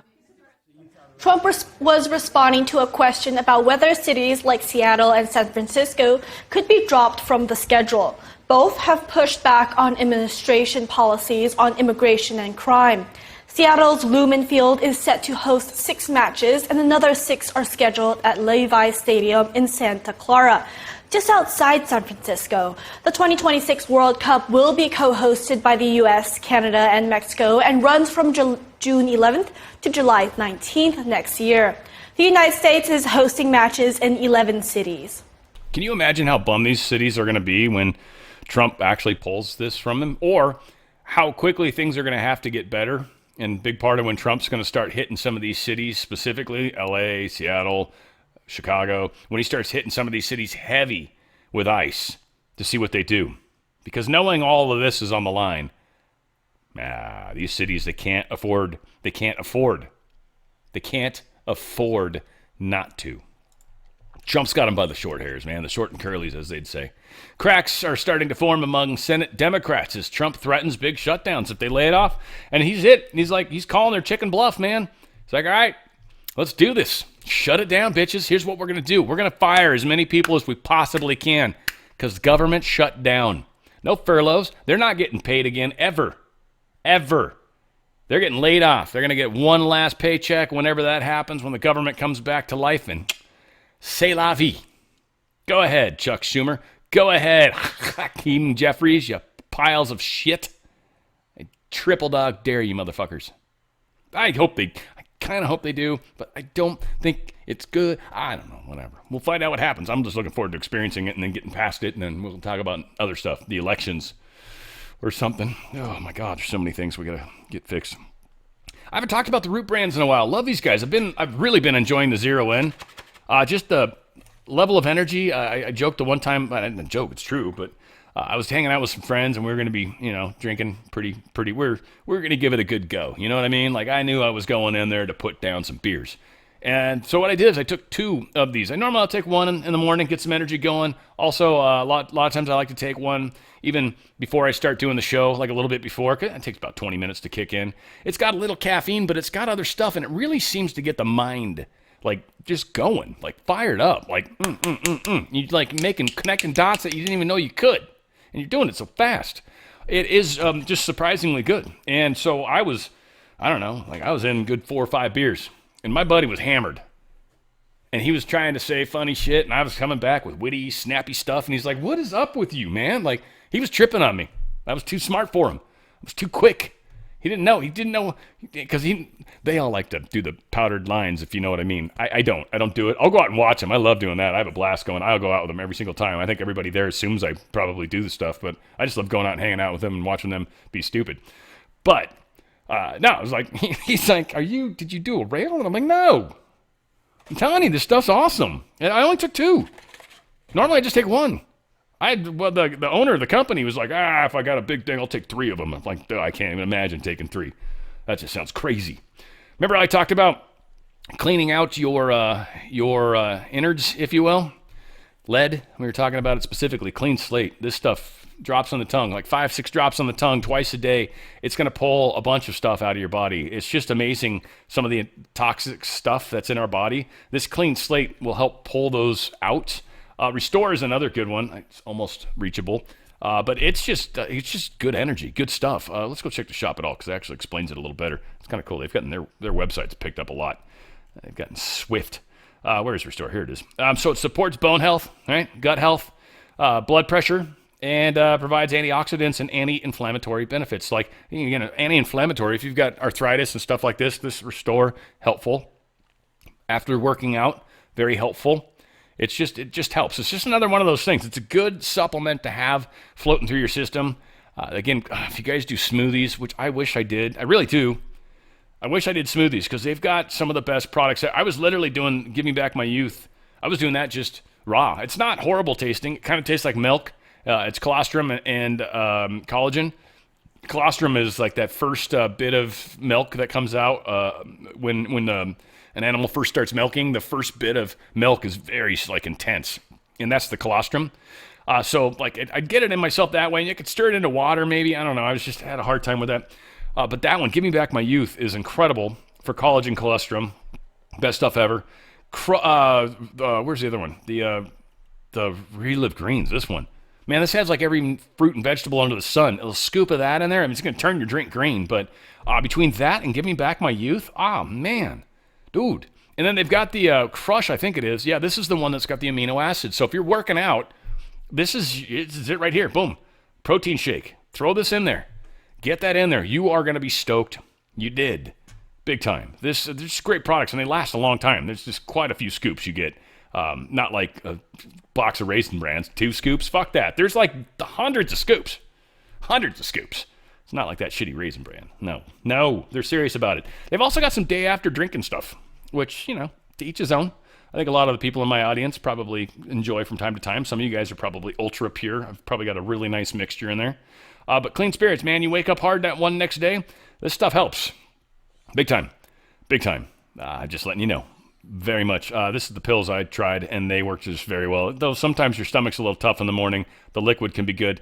But again, a couple ways to consider. But if you're someone that, you have that Monday morning and you're like, I don't feel right, this will help get some of those nutrients back in your body, and it's certainly a lot better than drinking another drink to try to get yourself back to normal or some of the other crazy things that are out there. And also their skin stuff. They are really good with the skin stuff. They've got some few specialties, and a lot of it I think is because the owners of this company, the main owners, the wife is she's a beautiful lady. She's a very, very beautiful lady. And the husband's a very good looking dude. I mean, they're just a very beautiful family, frankly, right? I don't know if they're nice people as much. I've met them a couple times, but I don't know. But they really, really have some incredible products when it comes to keeping yourself healthy and when it comes to keeping yourself beautiful. And they even got some cool stuff for pets. Koto's kind of cool. A lot of electromagnetic stuff that affects the animals apparently too. So you spray this Koto on your animal and it protects them kind of. I don't know how it works exactly. I haven't really read up on it, but it's kind of a cool concept. And so again, they've got a lot of really cool products. What is this? Anti-greens. What is this? What the hell is this? They keep adding stuff. Anti-greens. What is this? Just pills? Or is this us for pets? Huh. What is this? I can't tell. Well, I shouldn't figure it out right now, that's for sure. Insulin's in it. Green banana flower. So it's got, it looks like it's basically, why insulin though? That's strange. Oh, inulin. Sorry. Inulin. It's written really small. Apologize. Brain saw insulin. It's just got a bunch of good healthy stuff in it. Whatever. Like from fruits and vegetables. Again, just great products. I actually think that might be the wife. I think it is. She's a good-looking girl. Anyway, whatever the case. Go to The Root Brands. ROOT is root. TheRootBrands.com/Dan Radio Style. That's TheRootBrands.com/Dan Radio Style. When you go to buy, it's going to ask who your sponsor is. Just say that's Dan Radio Style, one word. It's kind of like healthy home. When you start, you have to create a customer thing, and usually it does it a little better when you just do it under my name. I think this one should fill it out for you. If for some reason it doesn't, Dan RadioStyle, just let that be your sponsor. So this is how you can give me some credit, which I appreciate. Go to therootbrands.com/Dan RadioStyle. This is another one of those products, too, by the way. If you really, really like it, you can actually get your own website, start selling your own thing, and it's how you become a member. So you can always change that membership down the road. Something to consider. therootbrands.com/Dan RadioStyle. Many, many great products in that group over there. Trump's going to bail out farmers with tariff money. He is going to investigate seed and fertilizer companies over jacked prices. He's got some stuff he's trying to do to help out the farmers, because right now with tariffs not quite kicking in the way they should yet, they're not buying the farm stuff like they've promised they would. U.S. port fees make fleet owners rethink China orders. They're going to set it up where Chinese ships have to pay a larger amount of money to offload at the ports. I think, is this my good friend? Yeah, Tiffany Meyer, baby, she's back. Both my girls. I got both of my girls today. This is just a perfect Friday. Right here. All set. She's going to tell us all about it. President Trump's push to counter China's dominance in shipbuilding is starting to have an impact. The U.S. will begin charging hefty fees on Chinese-built ships that call at American ports starting mid-October. Some fleet owners are now rethinking orders from Chinese yards. Meantime, Japanese shipyards are seeing a growing number of inquiries. That's according to Hitoshi Nagasawa, president of the Japanese Ship Owners Association. He told the Financial Times that the new U.S. port fees will weaken China's shipbuilding dominance and boost Japanese and South Korean competitors. He added that relying solely on China for shipbuilding is risky. Some of the world's largest shipping companies are already pulling Chinese-built ships off U.S. routes, replacing them with South Korean vessels. Under Trump's order, Chinese-built ships must pay $120 per container at American ports. That can easily push a mid-sized vessel's cost close to $700,000 per visit. Trump's proposal has drawn pushback from the U.S. agriculture industry, especially farmers exporting to China. They say the added cost could threaten exports of wheat, corn, and soybeans. Yeah. It's going to hurt a little before it finally gets better. And again, he's setting us up for what's coming. That's the important part. And the new trade world. Without a deep state, without the SWIFT per se system, like he's really making countries have to base stuff off of what they're producing, what their assets actually are, what they have in their own soil, what can they offer outside of that, what manufacture, right? Like let's work through a number of things where we can help you create your own worth, and then you can sit at the big boy table. And he's forcing everybody to kind of play this game now. I think it's kind of beautiful. Trump's announcing new tariffs on foreign trucks, furniture, and pharmaceuticals. This is where he tells us about the trucks. This is the story. All right. That would explain why I couldn't find it. There it is. Peterbilt, Kenworth, Freightliner, Mack trucks. You know, it's funny when you're actually looking in the right story and then you find the thing you thought you were going to see. Interesting. Anyway, yeah, Trump's going to be 50% tariff on kitchen cabinets. We've lost a lot of our cabinet making and furniture building, and those are really important skills, something that we used to be extraordinarily good at. And I'm sure to some degree we've still got some real small niche stuff, but we need to make that a little more competitive, let people teach these skills to more people. Like, these are important skills. AI can't do that. AI can't create furniture or make really good cabinets. They can probably design them and stuff, but they can't really build them quite necessarily. There's tricks to it, a lot of tricks to it, and there's always something to be said about generations of learning, or what do they call it? Like aircraft when you're in your generation. Yeah, generations. There you go. Dar, I say. Yeah. Anyway. Good enough. Lisa Cook tells Supreme Court, "Oh my God, the market's going to collapse if he fires me." Like, you wish you were that important DEI hire. Please get out of there. You literally lied on something that matters a lot more than you're trying to. You broke the law, sweetheart. That's a felony. Like, you're not allowed to do that. Supreme Court set a fast schedule for these written briefs. That was her filing. Was that the end of the world is nigh if you fire me? Just pretty good argument there. Trump economy surges as consumer spending rises, trade deficit is shrinking, and the GDP was revised upward. So, yeah, numbers are looking better. White House plans emergency orders to keep coal plants running as power bill crisis emerges. See, what's going to happen is all the crazy states are going to run out of power. They're going to have blackouts and problems and issues. And Trump's going to have some of these coal plants that are going to be able to be fired up and turned back on and help these grids out. And who's going to look like the savior? When people lose their power, or when power gets so extraordinarily expensive, when he can actually fire up a coal plant, which then causes their power to become cheaper and more reliable, well, there's not a whole lot that these state governors are going to be able to do. Especially if he puts it on, federal land in some weird way, shape, or form. I don't know how that works. I mean, I don't know if the federal government can step on a state and say, no, we're going to put one here because the grid, there's only 3 grids in the nation. So it's got to be kind of a federal thing for the most part. Well, except for Texas's grid. Texas has their own grid. And then there's East and West. Texas has its own grid. Kind of strange, but I mean, if you think about it, that's how it should be, right? Don't fuck with Texas. This blew my mind. Holy shit, is all I can say. Silver is up $1.38 today. Today. It's sitting at $46.50 right now. Do you guys remember when it was 38? That was, oh my God, we broke 38. That was what, 2 months ago? I'm going to actually pull the graph here in a second. It's $46.50. We were talking about it getting to $50. It's totally going there. Gold's hovering at 38. I don't know if it's found its new high. I think it's probably closer to 4,000, but the shock of 4,000 is going to be tough for the market. So they might desperately be trying to tamp this one down and keep it around 38, 38.50. We'll see. We'll see where it actually ends up kind of relaxing. Right now, for 2 days, it's been sitting right around this 38 mark. Like that's kind of the scary place for them. 4,000 is going to be much scarier. Silver hitting 50 is going to be a big damn deal, but it's going up. Yeah, let's just check the graph right now. Let's go back. Let's do year to date, right? Because it's only been like 2 months. Hell, let's go back only 6 months.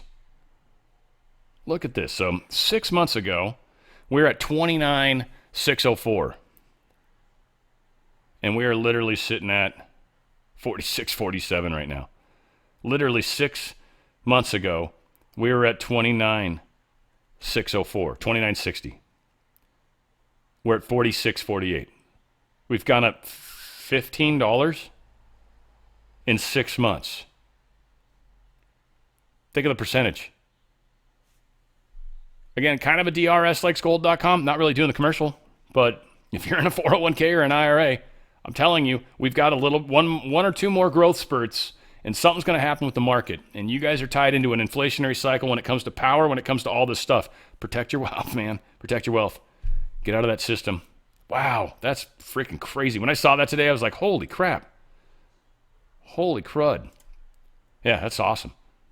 And confidence is going up for some weird reason. It was weird. The stock market's gone kind of down the last couple of days, and it's all positive too. So again, is what it is. It is what it is. And let's see, there's that down there. So just FYI, sugary drinks have been linked to colorectal cancer spreading. Generally speaking, this is kind of what a lot of this information out there is suggesting. If you have any form of cancer and you're aware of it, sugars are cancer food. Sugars cause cancer to explode. Cancer loves sugar.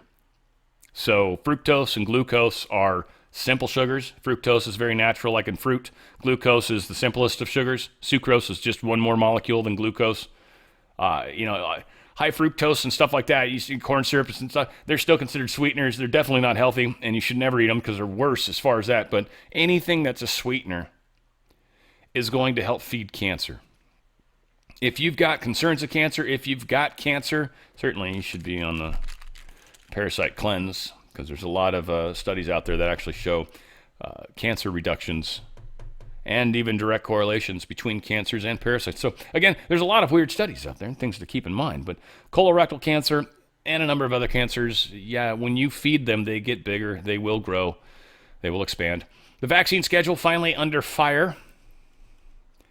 Though Robert F. Kennedy Jr., Jay Bhattacharya, and Mehmet Oz were there and speaking, it was Trump who bravely took the burden upon himself to say what vast numbers of parents and doctors suspect and know, but have heretofore occupied the realm of forbidden thought. He laid out two main culprits, Tylenol for birthing mothers and infants, and the packed vaccine schedule that hits tiny babies with a cocktail of shots that have never been studied in their combined effects. Trump was extremely clear. Don't take Tylenol. Also, the schedule should be changed so that each shot is a separate vaccine spaced out over years. Further, some shots, like Hep B, should wait until the age of 12 if they're taken at all. This would mean no more MMR, much less an MMRV shot that adds chickenpox to the soup. It would mean one shot for measles, one shot for mumps, one for rubella, and so on. The products do not currently exist in that form. The whole trajectory has been to batch them up, and this happened at the same time we've seen an explosion in autism cases. It is not a stretch at all to assume a connection. And the Trump explained the stories of so many mothers, more than half, who reported dramatic and immediate behavioral and cognitive changes following the vaccines. Right? They were always told they were crazy. This is where they always say, you should always listen to the girl, listen to the woman. No, not when they say something against your science, your Scientology. FDA exploring independent evaluation for DNA contamination in the COVID-19 vaccinations. They're digging into this more. It's funny, it's just a good example. I don't want to spend too much time on it, but it's a good example of how the FDA is sort of entrusting the drug companies to sort of take care of looking at what they're doing and making sure they stay within the limits. And all they're doing is they're interpreting what the loose FDA guidelines were and then saying, we're within that if you look at it from this angle. And so there's been a bit of manipulation. And now that Kennedy's involved and the FDA's panel is no longer bought and paid for by the drug companies, we are actually seeing them look at the data. And the data is not agreeing. DNA seems to be showing up in these vaccines. They don't notice it in the actual... The vaccine doesn't have it, but the shots do. I don't know quite what the difference is, frankly. Maybe it's happening during the manufacturing process, and so it's ending up in the shots, which is when they're making the vaccine. Because the vaccine's kind of like a blueprint, right? Like basically, it's like here's the chemical I want you to create for me, and they're like, all right, we're gonna have to do this, and then that chemical will exist. And they're like, all right, cool. Is some extra DNA gonna end up in there? Maybe, but it should be okay. It'll be within the limits. Well, there's not supposed to be any DNA, or very, very little DNA, and there's way more in there than there's supposed to be. And of course, the mRNA is a whole other side of that, and there's concerns around that, and they're trying to say it's okay because it's wrapped up in a nanopeptide, nanolipid, I think they say. Whatever, one of those two. I know peptides are a big thing with other stuff, but I think this is the lipid thing. Lipid case around it, so the body doesn't fight it off immediately. Anyway, we're going to get to the bottom of it ultimately. I just never believed in this fantasy land. Worlds face huge surge in cancer death, study finds. Toll may rise by 75% by 2050. Annual global cancer death toll is projected to climb a bunch. Again, old age does this, yes, but a lot of the other things, a lot of the crap, a lot of the, I actually think having a lot of pollution and stuff is not helpful for our overall health. I mean, we've got microplastics showing up all over the place in food and men's testicles and women's milk all over the place inside our bodies. Microplastics are everywhere. We've got all sorts of microchemicals or whatever they call those that are in our water. We've got a lot of problems. We really do. And fortunately, stuff's changing, but yeah, you just got to do the best you can. Again, that's why I think a lot of us take so many supplements and crap, is because there's so much crap that's like adversely affecting us that we're having to take extra positive things as well. Digital ID is going to be mandatory for the right to work in the UK, says Starmer. This is pissing off Brits. In fact, one of my good Brit friends actually kind of hit me up. We talked about this, and it was pretty funny because he responded back, and I'd say, it actually sounds like you're pissed off. And he goes, if you can actually tell a Brit's pissed off, you know we're really bad, huh? And he kind of winked at me, right? Like, he didn't wink at me. I added the wink. It's not really, Larry's not a winking kind of guy, I don't think. Digital ID is going to be mandatory for the right to work in the UK. Yeah. I'd love to hear Alice tell us about this, but I'm not going to. But yeah, they're pissed off. People are I don't know what they can do. You can't talk about it. That's against the law. So whatever. But good luck. Good luck, England. Y'all seriously need to get pissed off You're going to have to. And I peacefully do it. Peacefully do it. Here is a British-sounding fella talking about all this nonsense. He was on the Late Show, apparently. What is happening here with digital ID is effectively you are being replaced with an avatar of yourself. If you imagine one of those little pieces that you move about on a Monopoly board that sort of represents you on the board, well, they have you in that digital ID, and they can decide whether or not you get to move on the board. And your hands are effectively tied behind your back. Anybody that submits to this, anybody that accepts a digital ID is slapping handcuffs around their own wrists. It's the end of freedom, it's the end of choice, it's the worst possible decision that any freedom-loving person could possibly make. But as I say, I was pessimistic about it for a while, I'm not anymore. We've got them on this.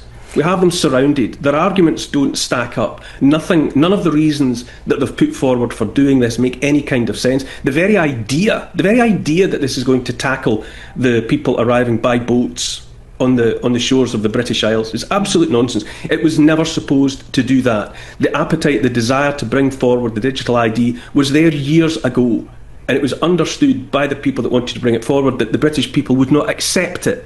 So problems had to be fomented to make people desperate to accept this as a solution. Hence the opening up of the borders and the mass immigration onto these shores that has stoked division, has stoked fear, and the hope has been that people would accept the digital ID as this solution to the problem. But it's entirely bogus. Yeah. All people have to do is not comply, and this thing falls flat on its face. And I am convinced that is what's going to happen. This guy sounds a wee bit more Scottish than British, whatever. I don't know. I didn't pay that much attention when I first listened to it. Apologize. Yeah, he's probably, I think, Scottish, right? Am I wrong on that one, guys? Is he? I don't think he's Irish. I think he's Scottish. I don't know, whatever. I understood him, so it makes me think he's not Scottish, but maybe that's just like that certain part of Scotland where like, he's like, I have no idea what the fuck you just said. Germany accuses Russia of shadowing satellites. This is happening now. Again, they talk about how China and Russia are doing this. Dude, we own this. This we own. United States can do this all day. All day. We have vastly more satellites in space than any other country in the world. Hands down. We have more satellites in space than all the other countries added up by a multiplier. Now, are they changing that as fast as they can? Sure. Have we been out of control for a long time? Yeah. We have so many satellites. And we've got all sorts of crap that's weaponized up there. Please. Please. Please. We've been doing it since Reagan. For sure, if not even earlier than that. So, and I'm sure Russia's, I think, is the other formidable group. And again, China's catching up. They've been stealing intelligence from both Russia and us. So they're catching up quickly. I think that's part of what's supposed to happen.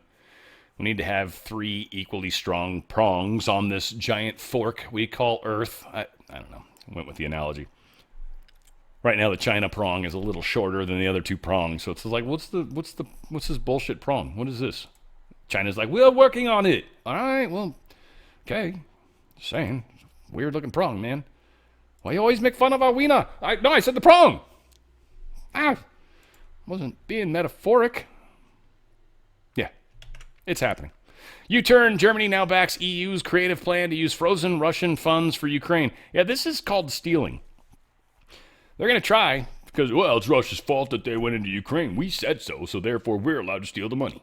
And the international courts are like, you're still stealing. Kind of like Crockett. They're trying to use that Crockett, what's that face? Texas Crockett, right? Trying to use her, like, well, it's not criminals. If you commit crime, it doesn't make you a criminal. It's your intention. And since the EU is intending to be non-criminal while they steal, then it's not really criminal. Oh, that's so how left people think. That's just a trip, too. They do. They think that way. It's okay for me to beat you up and kill you. You can't hurt me because I'm righteous. But I can hurt you because you're scum. Russian officials issue nuclear threat to Trump's America. They're pissed off about the paper tiger thing, which, by the way, Trump kind of rolled back. I think I had the post, but he's basically said, like, I'll never call anyone a paper tiger again. Like, he got a lot of shit for that, I'm guessing. That pissed off. But that's what he's trying to do. He was pissed at Putin. He's pissed at Putin. That's what this comes down to. Putin knows that, too. He's just disappointed. You know, it's like when you got a buddy that you love and you know he knows you love him, but you're pissed at him because it's like, what are you doing right now? So you make little digs, you know, and that paper tiger thing that totally, that pissed off Putin. And you know, in the right kind of way. But it's like my, like the thumbnail I did where, you know, showed Putin sitting on a toilet. It's like, bro, you got to either get this finished up or what? Like, either take over Ukraine or get serious about a ceasefire and somehow make Zelensky agree to it. Like, I mean, come on. Come on. There's ways to make this happen. This is silly. Silly Willy.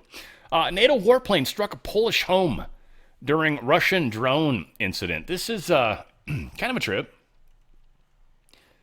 So a 3-meter-long air-to-air missile that hit a rural home. They apparently went to launch this missile to shoot down a drone, $2,000 drone.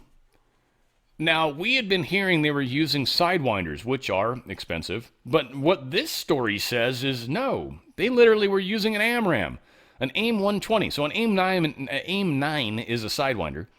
That's infrared guided, right? Heat. AIM-120 is the AMRAAM. This thing's a medium long-range missile. It is a very good missile. It is one of our best missiles. Pretty close to the SM-6, frankly. It's an incredible missile. You would use it at longer range, and they are more expensive. So this is apparently what was dropped on a house, the AIM-120. Kind of a trip.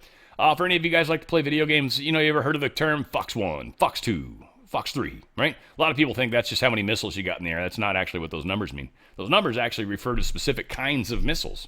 So Fox 1, generally, like as far as American missiles go, it's a missile that requires the plane itself to keep its radar active the entire time the missile flies, and so it basically feeds the missile radar guidance, and the missile's able to hit the target. That's Fox 1. So when they say Fox 1, that means they just typically shot like a Sparrow. What is that, an AIM-7, I think they are. We don't really use those missiles anymore. They're kind of shit missiles.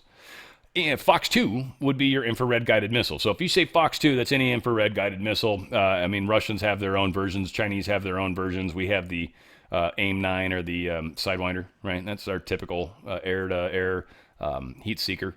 So that's a Fox 2. And then Fox 3 is your AIM-120. And what this is this is a missile that requires the target to get painted somehow. It doesn't have to be by the launching craft, but the missile itself has its own active radar. So that's what Fox 3 is. So if you say, you know, Fox 3, what you're doing is you're telling anybody that might be out in front of you, dude, I just shot a missile that's got its own radar seeker on it, and if you're in front of me and it's sort of behind you, yeah, move, because you're going to get fudged, right? So that's what those mean, by the way. A lot of people, like they shoot first missile, they're like Fox 1, and they shoot another missile, and like Fox 2, and they shoot another missile, and like Fox 3. It's like, nope, you're not counting how many missiles you've shot. Nobody cares. It's what kind of missile, and that number matters, right? So, fun stuff. Probably a chunk of you guys knew that already, but Trump's going to drop the paper tiger claim. All right. It's like, I take it back. Take it back. Everyone's getting all pissy about it. We're a bear, not a tiger. It's kind of funny. Anyway, he's taking it back. Calm down. There's a bad train crash. And it caused a huge fire in Russia. Apparently a truck parked on the train tracks or tried to get across the train tracks, didn't care about the flashing ding, ding, ding, ding, ding thing that was happening because Russia's got that same kind of thing. I don't know if it dings differently or not, but, you know, they've got their own version of a warning. Dude didn't care.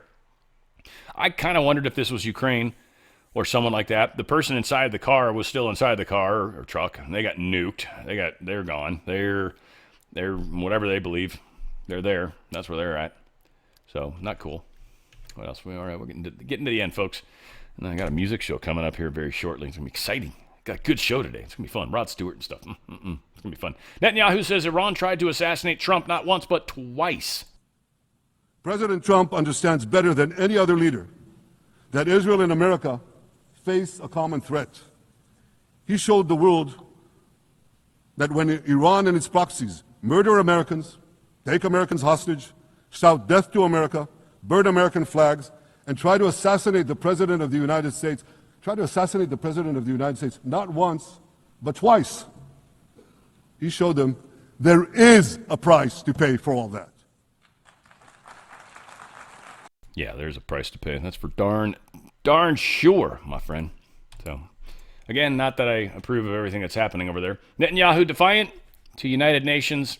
When the going got tough, you caved. And he's basically talking about all these people that are doing the giving Palestine their, calling Palestine a state. It's like, you guys, remember October 7th? Like, y'all aren't part of our help at all. You're helping this other group. Now, again, I kind of look at the bigger picture. Originally, it was Palestine, then the Balfour Accord happened, and then, I don't know, was it 50 or 60 or whenever it was, Israel was finally truly in there. That was Palestine prior. And, I don't know where the Balfour Accord, Israel was supposed to have its place based off the Bible, I assume. So based off of this historic book, they want to give this land back to people that no longer had it, no longer possessed it. Now, I don't know how or why they lost it. I'm not that good a historian. I'm even sort of good at I'm a shitty historian. Let's just say that. That's easier. But then on top of that, it still bugs me a little bit that family of Jacob had its name changed to Israel later on in the Bible. I don't understand how God made the mistake with the name. It just doesn't make sense to me. Why did the name need to change? I just have a hard time with that. Sorry. I know a lot of people out there, you have all sorts of reasons that you believe that that's okay. No, it's the family of Jacob should have stayed the family of Jacob forever. Should never have changed. And it's not really spelled out in the Bible. I've read that part very well, thank you. It was one of the myriad of things that kind of tripped me out about the Old Testament. Old Testament's got a lot of little questionable things in it. Again, I'm not trying to be a dick. I'm not trying to piss on anyone's thing. We're in a weird place right now. So everybody says you just trust Israel. I don't. But at the same time, I don't like what's been going on there either, man. They've been getting attacked constantly. They're obviously not welcome where they're at, and that's been shown time and time again. So what's happening is can't keep playing out the way it is. This is an extraordinarily sacred space for 3 different world religions, by the way. Not just ours, but this is a holy land for 3 different major world religions. That also deserves respect. And I think us as Christians, or even the Jews, for example, consider their thought process about it far more important than the other. And I think it's Islam that has sacred space in this place as well. I think it's Islam. Might be wrong on that. I don't think it's Muslim, but maybe it's Muslim. Might be Muslim. I think it's Muslim. Actually, sorry, I take it back. Islam's, I think, kind of more east. Yeah, so I think it's more Muslim. Whatever. You guys fact check me. Put it in the comments. Tell me how stupid I am. That's fine. I'm cool with that. Won't be the last time, I'm sure. Certainly not the first. Donald Trump is going to he headed to some golf tourney today, and he took his granddaughter with him. She's grown up, good Lord. And I thought she was much smaller recently. Maybe this is a different granddaughter, probably. Trump is saying it looks like we have a deal in Gaza, which I thought was interesting news. I think we have maybe a deal in Gaza, very close to a deal in Gaza. How are you? Hello, Peter. And it's looking like we have a deal in Gaza. And Mr. President, I think it's a deal that will get the hostages back. It's going to be a deal that will end the war. It's going to be a deal which it's going to be peace. I think we have a deal. That'll be number 8, Peter.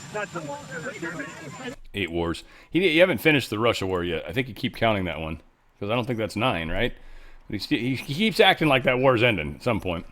Israeli officials on September 25 accused the global Sumud flotilla. This is that, what's-her-face isn't with it anymore. Greta Thunberg has been fired from this group. So I don't know if she's on one of these ships because she can't handle not being in charge, but she is a pile of trash. She is among some of the people on board. Yeah, they're saying a number of vessels, try to use the proper terms. We do know they have a Spanish military ship with them, and I feel like one other country was with them as well. They probably both sent one boat. I don't know if it was Greece or, I don't know, something weird. They're sending 2 military vessels to sort of protect this group of 25 flotilla, this convoy of about 50 boats, they're saying. There it is. Israel's already said they're not going to be allowed through the blockade, and there's no way some military group's going to be able to push that through. So, okay. I guess Israel won't destroy them in the middle of the ocean like they were planning, maybe. I don't know. What crazy crap is going on. And finally, Ford recalls 115,000 vehicles in the U.S. due to a steering flaw. This is a little concerning. Apparently, the steering wheel can become disconnected, the upper shaft of the steering column to detach, and it says significantly increasing the risk of crash. You mean when I can't steer my car, that increases significantly my risk of crash? I would say so. If I can't steer my car, even stopping, if your brakes aren't perfectly dialed in, yeah, you're going to pull to one side probably. Oh man, you're toast, right? Do it slowly maybe, do it with your rear brake probably. If you're smart, suddenly your steering wheel doesn't work, you're going to think about using your e-brake to slow down.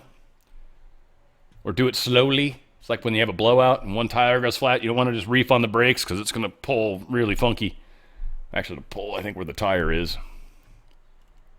Yeah. Anyway, F250, F350, F450 models, the 2020 to 2021 Ford F Super Duty trucks. All right? I think a bunch of you guys probably have some of these.